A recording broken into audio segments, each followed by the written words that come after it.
தருமபுரம் ஆதீனத்திற்கு சொந்தமான குருஞான சம்பந்தர் மெட்ரிக் மேல்நிலைப் பள்ளியில் 40வது ஆண்டு விழாவில் பள்ளி மாணவ மாணவிகளின் கண்கவர் கலை நிகழ்ச்சிகள் நடைபெற்றது. மேலும் பல்வேறு திறன் போட்டிகளிலும் விளையாட்டுப் போட்டிகளிலும் பங்கேற்று வெற்றி பெற்ற மாணவ மாணவிகளுக்கு பரிசுகள் வழங்கப்பட்டன. தருமபுரம் ஆதீன கட்டளை ஸ்ரீமத் சிவகுருநாத தம்பிபிரான் சுவாமிகள் கலந்து கொண்டு மாணவர்களுக்கு பரிசுகளை வழங்கினார். இந்த நிகழ்ச்சியில் சிறப்பு விருந்தினராக மயிலாடுதுறை மாவட்ட வருவாய் அலுவலர் உமா மகேஸ்வரி பங்கேற்று பேசினார்.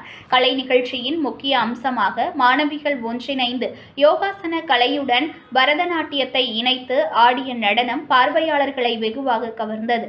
சிவதாண்டவம் பாடலுக்கு பத்மாசனம், வஜ்ராசனம், மயூராசனம், சர்வாசனம் உள்ளிட்ட பல்வேறு கடினமான 40 ஆசனங்களை மாணவிகள் செய்து காட்டிய காட்சிகள் பார்வையாளர்களை வெகுவாக கவர்ந்தது.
என்ன